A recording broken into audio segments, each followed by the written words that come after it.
really getting everyone aligned to the goal, the business goals, the engagement goals, the traffic goals, and that's across both marketing and design, and really getting those two teams to work together on what is required to get there. So I think the digital marketing team needs to be sharing back what's working, what's not working, really having very transparent conversations with the creative team as far as what's getting her to click, what's not, and then pivoting quite quickly to impact that. And that's across all channels as well. So I think by kind of setting the goal, the revenue goals and the traffic goals, and then being able to speak to those in an ongoing manner, and making sure that all teams are really, really clear on what the KPIs are, even if it's not that specific silo that they work in. So I want my acquisition team to fully understand the email metrics and what that means when the email doesn't perform, and vice versa. So even within the marketing teams, really breaking down those KPI silos to make sure that when we're sitting in a room talking about what's working, what's not working, that we can also all work together to think of ways to optimize. Yep. And you got to celebrate the wins, as you said, right? So that people, hopefully their stress is not, they understand that it's going towards something. Yeah, exactly. And that's the big thing too, is making sure that creative feels like they are impacting the business. I think is extremely important to keeping the morale up during these super busy times where I think everyone's putting in extra hours. So making sure that you're circling back on weekly, if not daily basis, when something's working and you're exceeding your sales goals, or an email performs stronger than usual, or this paid social ad is doing incredibly well. So how do we create more assets just like this? And even going down to an individual level and calling out the designers who are making big impacts, helps kind of build that momentum and also help the team celebrate together going through this busy season. And on that note of team building, how about like sourcing talent and hiring? Because I know that can be incredibly competitive, but nothing's more important than, I think, building the right team. Yeah, I totally agree with that, and I think that a digital team is extremely important to have someone or hire people who are also a fit for your team, and not necessarily just focusing on what their past experience was, but their potential. So like I said, the way that I like to build teams is that everyone's really clear on KPIs across silos. So I like to hire for fit and potential versus their exact experience being aligned with what we're looking for, because I think if you start getting too granular as far as what this person has done in their past, then you're never going to find the right person, especially in a market like today where it's extremely competitive. So really figuring out, can you see this person working well with your existing team, and can they bring something to the table to help grow the business? I think those are kind of the two big things that we like to think about. And something else that I haven't done here yet at Camuto, but I've done in my past and plan to do soon, is really sitting down with the existing digital team and defining what our pillars are as a team. So is it innovation, collaboration, and passion? And then making sure that then after we define those things as a team through a working session, that we then use those as hiring pillars for anyone new who comes in the door. So when you're getting down to it and you have maybe 2 candidates left who are super strong, then you're actually making the decision based on who best meets our fit pillars for our team and how we see ourselves. And that really does help make those tough hiring decisions too, when you're in a position where you can't make that big call because you have 2 really great candidates at the end of the day. Definitely. Yeah, we have something similar just at Bynder, where like on a hiring scorecard there are competencies, and they can sound overly general. Like if one is like collaboration, well, like who doesn't collaborate? But then in the interview process, if you ask somebody the same question, how do you collaborate cross-functionally? You can weigh 2 people's answers, and then usually one of them has kind of a better approach to it, right? And then it sort of elevates them maybe over somebody else, just from a simple idea of, like I said, I love that. cross-functional collaboration.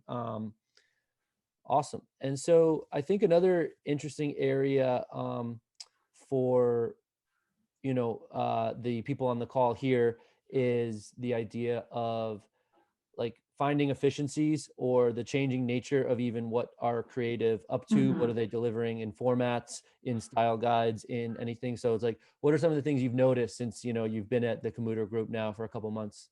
Yeah, I think that for any creative process and creative digital process or creative and marketing process, it's really important to not fall into a place where you're just doing something because that's the way it's been done. And this is not specific to events. This is at everywhere that I've worked in digital. Really making sure that you're sitting down with a team who is responsible for that granular execution and saying, what can we do better? What are the opportunities here, and revisiting that? And even once you revisit that and maybe tweak some things to make some improvements, checking back in, because like I said, you don't want to just be in a place where it's like, okay, well, this is what we said would work, but actually it doesn't end up working. I think it is this continual optimization of that process over time as well, to make sure that all sides feel like they are working as efficiently as possible. So doing those check-ins and also not making those decisions at a high level. It has to be with the people who are actually in there on a day-to-day basis executing and working together to find those things that are preventing things from moving quickly. And the creative brief is so important, right? Or the expectations on the front end to not have to go back to the drawing board when you're mid-flight. Absolutely. And I think that, sometimes that requires a little bit more work on the marketing side, but at the end of the day, it cuts back so much back and forth. The more detail that you can provide, the more examples of things that have worked or that you want to try. Being as visual as possible for a creative team, I think, is important as well. So if you put the work into the brief, it'll help at the end of the day. So I think that's definitely something to keep in mind. For sure. The previous session was Calvin Klein, but Cody, like more broadly, right? And I think there's an element of that, and there's a lot of that in consumer brands, beauty, apparel, of sort of this idea of the brand hierarchy and structure is a little bit complex, or there's a lot of brands within a single company, or perhaps family of companies within a larger group or something. So, how do you navigate that now at Camuto Group, even in terms of, shared services or relationships to other brands, cross promotions, collabs, and things of that nature?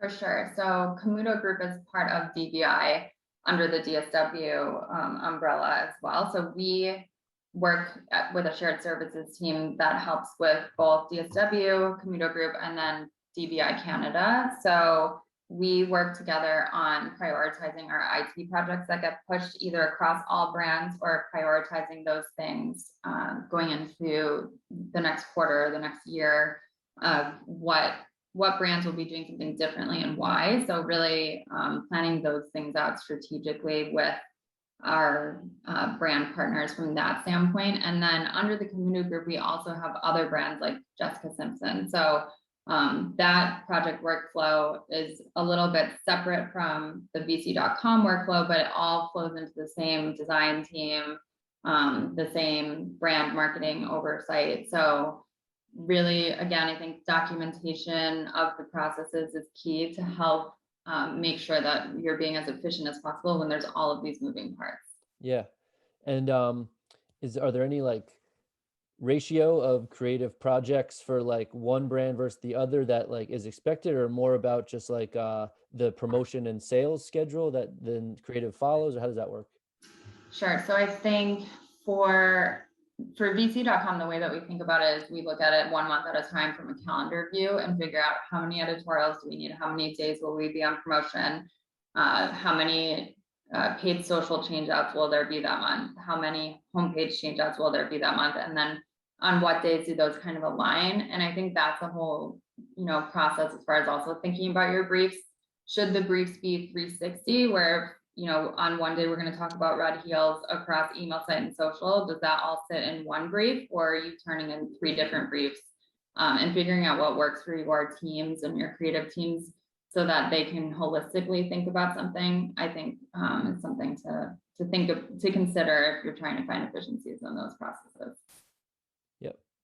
I'm going to pause there. The question portion is set to start at 10 after 1, and we'll certainly do that. But I want to encourage anybody like on the line here, if questions come up or like as we're talking about something, please just feel free to leave a thought or a question, and we can get to it again like as things come up. So you can start dropping them in there now. Another thing that I was wanting to touch on, Stephanie, is okay. You did the image refresh and a big like splash this fall, moving into Q4 and the holiday, as you alluded to, but also there's plenty probably planned for next year. And so in terms of content formats, content channels, content styles, what are some of the things that you're looking at and thinking like, okay, that's really going to drive the brand forward in 2022?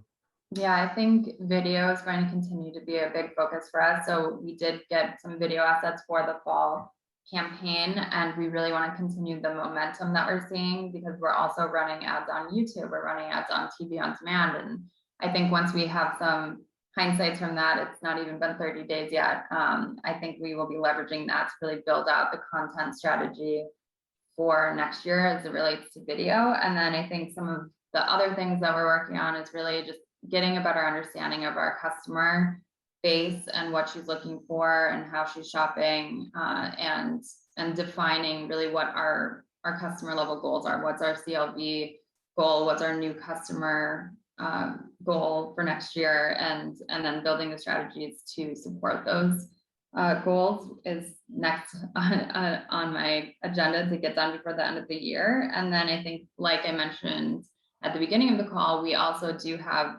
men's shoes now. And so we are going to be working on building out the acquisition strategy for that, and also a content strategy, because we haven't traditionally been shooting into a ton of men's imagery, but I think that we really need to. So how do we build out this whole men's workflow within the existing process as well?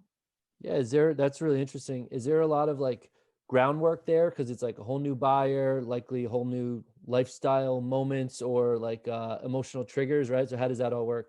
Yeah, I mean, we're really kind of just starting to kick off all of those combos now, and really excited to kind of see where that goes, because I think it's a huge opportunity. Very cool. The other thing I wanted to make sure that we touched on, one question is, coming from the beauty space, any like fun differences between, footwear and beauty, whether it's the purchasing side or I should say the customer, or even just like, more internally? I think one of the things that is different is really how how big social is in beauty. And I think that we will continue to see that expand even more for fashion retailers. Obviously, social is important for fashion retailers already, but I think that beauty does a really incredible job of being very quick to market, very quick to follow the trends in a way that I don't see as much in fashion. And I think social selling is also a little bit stronger within the beauty industry than I see in fashion right now as well. So I think that those are definitely things that are opportunities for us to think about going into next year as well, and also requires another content strategy. We have not really started with TikTok yet at Vince Camuto, and part of that is just our existing customer base skewing a little bit older, but we have a big opportunity there, and we need to build the right content if we're going to start showing up there. So really thinking about that before we dip our toe into that in a bigger way. I guess creative kind of lends itself perhaps, not creative, beauty lends itself a little more obviously to like the individual consumer being creative, right? Or sharing their looks or styles. But to your point, there's no reason like footwear or the Camuto group shouldn't get there. Yeah, definitely. And I think, it's just been interesting for me too, because with beauty, you have selfies and you have these big beauty influencers, and now I'm in footwear. So I'm not even necessarily in general fashion, but it's actually pretty difficult to take a shoe selfie. You have to basically be in a mirror. So thinking about that and how do you kind of build out that engagement, because unless your husband's going to take a great shot of you and you're not an influencer, it's a little more difficult to share that way. Interesting. It's like I've talked to in the past some brands like that are in the home, like, and it really depends on the product itself. To your point, because a Peloton, everybody wants to generate their, snap a photo after their workout, Mhm. but a Casper or Purple mattress, you put a sheet on it, it's a bed, like not too Yeah. many people generating too much content, showcasing their bedroom. And so that's kind of funny. Like some people's reactions is like, oh, we're doubling down on UGC. Others is like, I don't know, like they, hopefully people just want to buy it, so that's interesting. Um, Again, we'll get to questions as soon as they come in or as they start coming in, because I think we're starting to wrap up here and what I wanted to cover.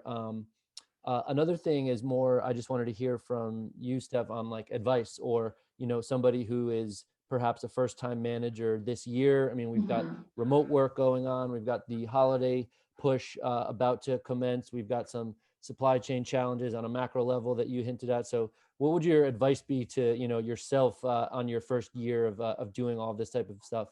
Yeah, I think checking in with your team and really making sure, you have a sense as a manager as to morale and where you can dig in and help make things more efficient and help people, get their work done more quickly so that there's not as many late nights. So really keeping an eye on those places where you can help, but also pulling back where that's not necessarily going to be helpful to the team. And I think just being organized in general for especially Cyber Week is really important for the larger team. So I always like to have an old VP of mine years ago, gave me this idea, but we build a big playbook, where there's a central location that everyone can go to at any point. As soon as promos are locked, it lives in there. The phone tree lives in there, for off hours. The person who's on call for every team for those peak days, especially when they're out of office days, is listed within there. And then all of the content by day for every single channel, so that, and subject lines, because I feel like, you'll get check-ins from the executive team, what's going out today, tomorrow, the next day. And if you're organized going into that week, then it makes everything a lot easier and less scrambling kind of happening, including contingency planning. Mm. Whenever possible, I would say if there's a chance that you're going to have to up or take down your promo during that week, I would have the assets ready so that people are not doing it over that weekend, because also things can get delayed or missed. And so as much as that's more work up front, it really does end up helping the team in the long run. And then I think the other thing that I think about is the book Radical Candor is kind of my management style. And when I read that book, it really registered with me as far as some things that I was already doing, but taught me other things about what I could do better as a manager. But that's all about transparent, honest conversations and really building trust with your team members, which I think is more important than ever in this digital era when we're all working from home. I haven't even met half of my team in person. Obviously, I've only been here for 90 days. I've been in the office 2 times, and half of my team is remote permanently. So how do you build trusting relationships over Zoom? It's definitely a little bit more difficult, but I think having those open conversations with the teams and team members is key to kind of building that over time. Absolutely. Thanks for that. Love the radical candor. Mhm. So first question that we have here, so let's just get to that and we can start discussing some of these topics. So this question is there a chance of leveraging a new men's offering and an expansion to TikTok to expand customer base to some younger consumers while also keeping in line with the Camuto brand image? Yeah, I mean, I would absolutely love to do that. It's a great idea. And I think we I think that would be a great place for us to kind of start testing in the space. And I actually was joking with someone on my team earlier this week who was talking about how much he loved TikTok. And I said, watch out, I'm going to hire you to be our face on that platform. But I think that's a great idea, and definitely the types of conversations that we're having, which is this is kind of a newer focus segment for us. So how do we also make a splash there when we start? Yep. Super interesting. That reminds me, like, there's a lot of consumer brands right now who are putting their own employees or their subject matter experts in front of the camera, like in store on an iPhone, or the weekly YouTube tips and tricks. And it's like they basically have to prepare and rewrite their social media usage policies and even employee policies. Because what if that person goes viral, or who owns Mhm. that video? The company, them, both, like, and Yeah. then even rights management, which is something that we hear in the DAM space a lot. Like, do you have the employee release form? Now, can the company use it however they like? Because it's like, well, you're the employee, but you're also the talent. So it's really interesting trends there in terms of creating content, I would say. I don't know if you see that also in your Yes. experience. Yes, in my beauty experience, one of the brands I was working for was really, really great at this. And actually the women who were responsible for doing that social content did organically build up their own individual following, because people Mm, figured out who they were, and now most of them have their own big influencer level following because of that. So those things are happening. And that is kind of what I was alluding to with beauty. I think that beauty was first and best with some of that and being more organic and approachable. And I do think that we have an opportunity to do that as well. And people love that, even with email creative that I've done in the past, where you're just showing, employee pics of the month. People actually do tend to respond and engage with that content because they trust someone who works there to know what the best products are. yep. So how do you kind of make that a bigger initiative and amplify those voices in a way that's still brand right? Yep. Yeah, and hopefully it makes storytelling easier, right? If you can show the craftsmanship, or the idea of the prototype behind the new, I don't know, product that you just launched, as opposed to just showing the product. So Yeah, people love behind the scenes as well. So I yeah, think exactly. for sure it's a big opportunity. Yep. Trying to think of what else. So if anyone has other questions, now would be the time to get them in. Um, I wanted to ask you about channels, but we mentioned TikTok.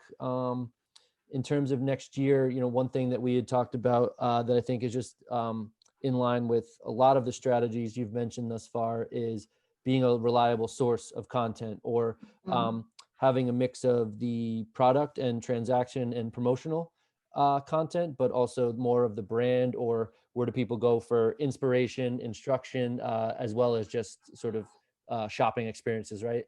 Yes, yeah, we are trying to build out some of our content as far as guiding her to which shoes are appropriate for her fit. We have some wide calf boots, so really providing that content to help her choose which products are best for her. So we call those guided selling tools, and we really plan to expand upon that next year as well. And in beauty, again, I saw a lot of success with quizzes, so trying to figure out how to apply that in the fashion space, I think, is an interesting challenge as well, since product changes out much more frequently.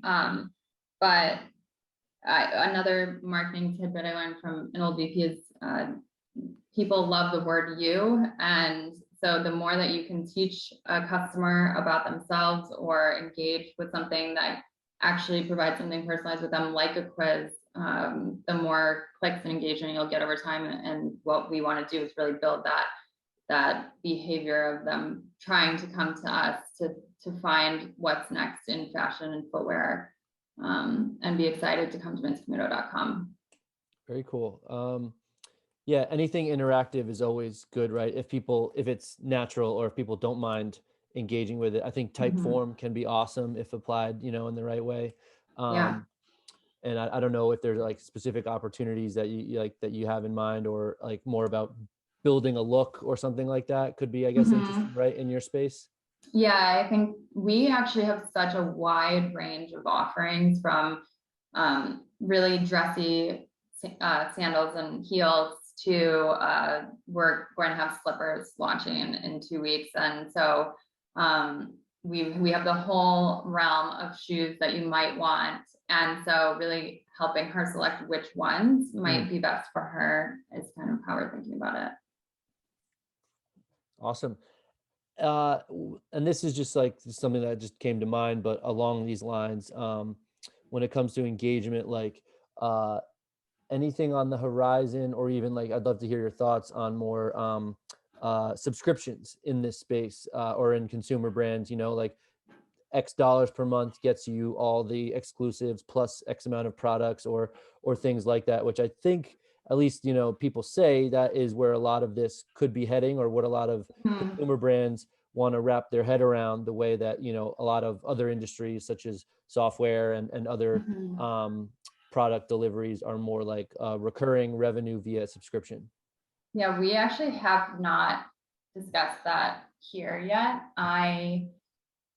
I'm kind of up in the air about it. It's a little bit difficult with footwear, but we definitely do want to be testing into more exclusives that live just on VC.com, and also making her excited to see what it is that she can get only with us, in limited quantities and things like that. Yep. So that's, I think, would be our first, foray into that area. But I think subscription, especially in beauty, obviously is a great option, because people will be restocking those products over time. Right. That's a great point. All right. I think that probably wraps it up. Again, we do have a few minutes. So we do have time for questions if folks have them. Um, but yeah, I think that's, you've given people plenty to think about and to consider, Steph. Yeah. No, thank you guys. Stephanie, just curious. I mean, what I loved about this too is, a heavy focus on creative. I think, in the morning sessions, definitely focus around DEI and a lot of other areas, which is great. With creative, because I have a huge passion at Faces Technology, we're all media, but like with creative, like how do you test and learn? How are you guys creating and engaging performance, especially with your brands flipping so much?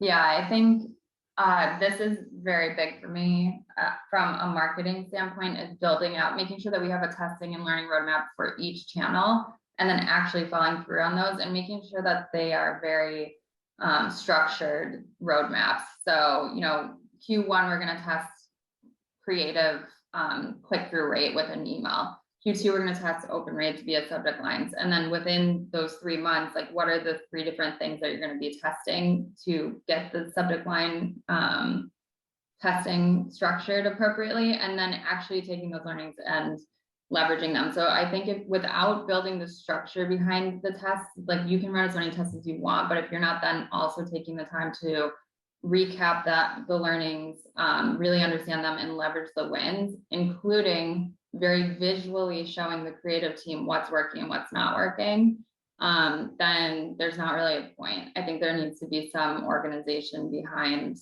how you run those tests in order to really make sure that you're maximizing the outcome and the extra work that's required to build out that testing plan. No, that's great. Yeah, I think having that baseline and making sure that you're moving towards it is definitely key. How much weight do you put against the medium and the channel versus the actual creative asset? I mean, I think it just depends. So when I think about paid social testing, the channels like Facebook, they will auto optimize for you. So I think that one's a little bit trickier, but I do think if you're working with your agency, you can guide those tests to make sure that they're actually meaningful over time. And that's kind of the other thing that I didn't mention, but we test the same type of test 3 times before we make a decision that that's actually the winner. So within that testing strategy, we make sure that timeline is built in for each type of test before, like, taking the winner and moving on. And so I think if you're doing that, then it's a little bit more foolproof as far as, other things that could be impacting the results of those tests. Awesome. And now I love the radical candor. I actually had my boss a couple of years ago really got into it. And then he, in front of a bunch of people, told me that I was boring him. So that was a little bit rough. Have you had any good examples of where radical candor has come into play? I mean, I feel like when I read that book, I was excited because I was happy to know that I wasn't totally crazy by being so open all the time. But I mean, even in a meeting with my boss earlier this week, she was like, "Tell me how you really feel." So I think that was after me going off on something, but I think I'm just a very open person in general, but I think with team members and direct reports, it's about making sure that they feel like they know where they stand or what you're expecting of them. I think that's one of the biggest things, is like really setting expectations and goals, and telling people as things happen, what you're expecting next. Because I think if you fall into a place that many managers do, where they wait until a review, or they wait until things have escalated before they actually address any issues, or don't specifically say what they're asking for as things arise, like that's where issues show up. So I think it's just really having ongoing open conversations all of the time, and not just like once in a while during a review timeframe. So I think that that helps build trust, because then the person that you're speaking with actually knows that you're being authentic and sharing with them in a meaningful way what you're expecting, or how you feel, or what needs to happen next. Awesome. Well, my radical candor is thank you. You guys did a great job. Appreciate you guys filling, I guess, some lunch hours, some not, but getting us kind of through and into the afternoon segue. So thank you guys so much.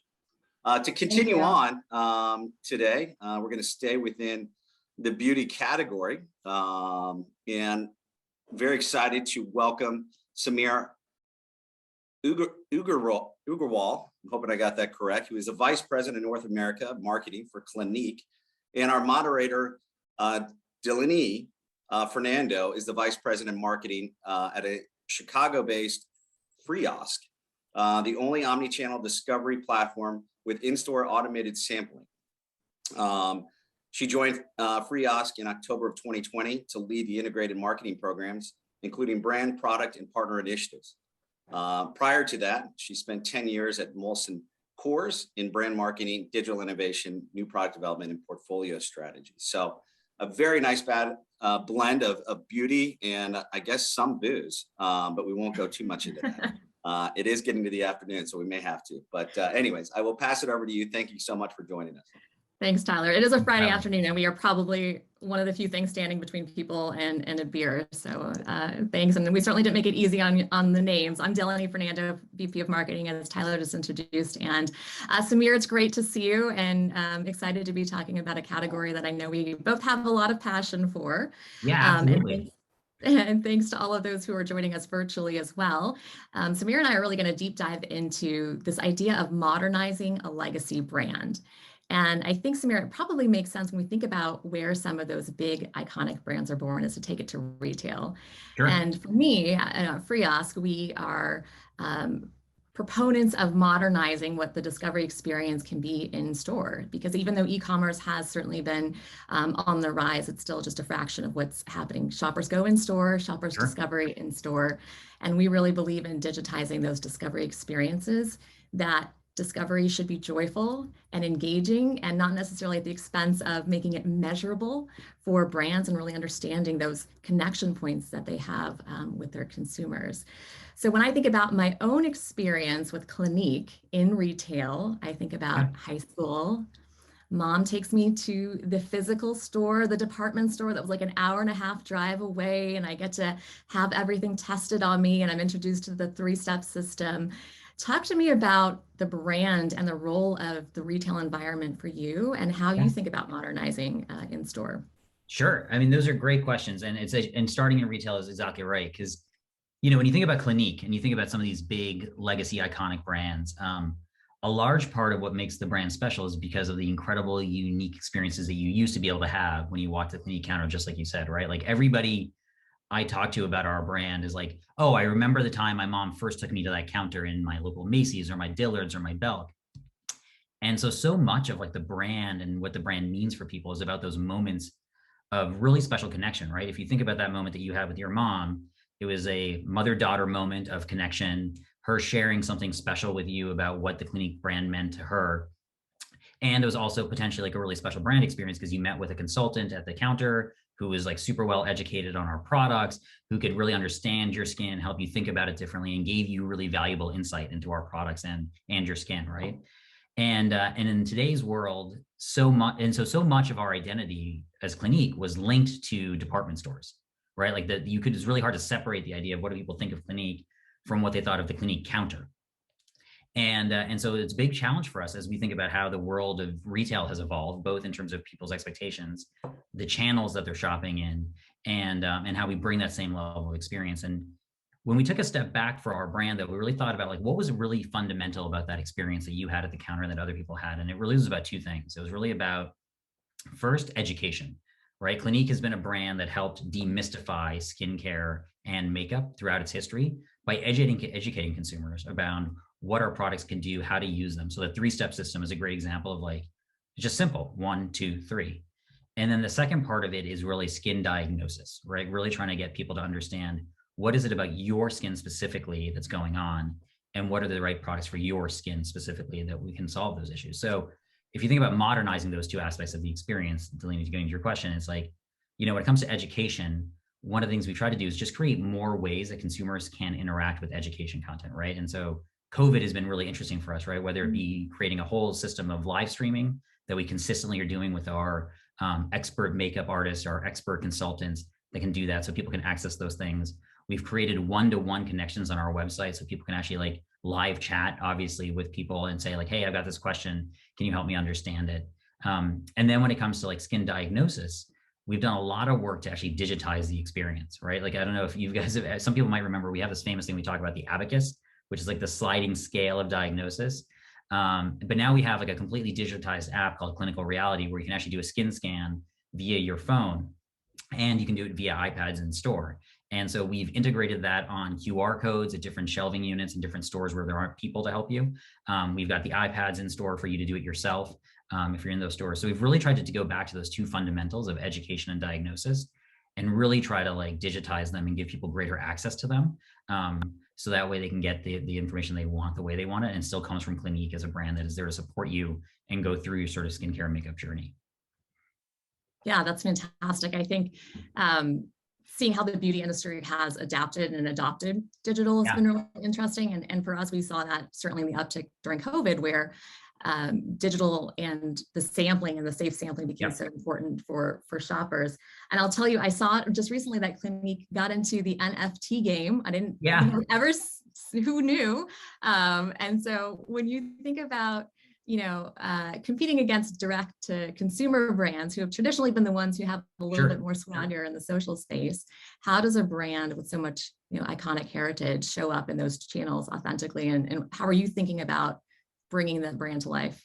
Yeah, it's a really tremendous challenge for us, actually, if I'm being really transparent. And the reason it's challenging is for a few reasons. I think, like a lot of brands out there, right? Like, we have among beauty brands the highest aided awareness of any beauty brand. So everybody knows Clinique or is aware of Clinique. If you ask them about Clinique, they'll have something to say relative to other beauty brands. The other thing, though, that we have is this interesting duality where some people think of us as their mom's brand, right? They think like, oh, that's the brand that my mom used their entire lives. And then we also have women who tell us that like, oh, I always think of Clinique as being like young and playful and not for me. And so because our portfolio is so broad, right? Like, we're really spanning people entering skincare and makeup at 16 or 17, or even younger in some cases, to women in their 70s and 80s that are trying to maintain like their radiant skin. We've got to be very targeted around leveraging digital and social to drive relevance with very specific audiences, right? And so I'll share a couple of examples, and the NFT one is a great one, right? Like, if you think about NFTs, you're like, well, first of all, why is a beauty brand talking about NFTs and what value can we add? But we really were using that as a way to think about how we drive loyalty and also get people to rethink what Clinique is, right? Like, it's really a earned media play in a lot of ways to get people to say like, oh, Clinique is much more modern, and I never would have thought of Clinique as being associated with NFTs. And then like, what is this interesting program they've created? Let me see if I can re-engage with the brand. And a couple of other examples like that, where we're trying to be very specific with specific audiences, is like, we've like, similar to actually what Stephanie was just talking about in the last session, we've done a ton of work on TikTok as of late, as an example, right? Really trying to drive relevance with Gen Z, whether that be picking up on viral trends where our products have started to take off on their own, like our Black Honey lipstick, which is like an iconic 50-year-old lipstick that all of a sudden over the last 3 months has exploded on TikTok, partly on its own, and then partly through some things that we've done to facilitate that. Or like doing things with like acne, with a campaign we did called Zit Happens on TikTok, which got like 9 billion views in 3 weeks. So what we've tried to really do is segment, obviously, and this is classic marketing, like think about our audiences, think about where they are, think about what their sources of influences are, and then really go deep, right? And really go deep into monitoring what they're doing, what conversations they're having, and try to make sure that we're as relevant as possible for those audiences as we segment them. And it's interesting because in beauty, people's skins, we talk about life stages, right, in life, but people's skin fundamentally changes over time, right? So it creates real opportunity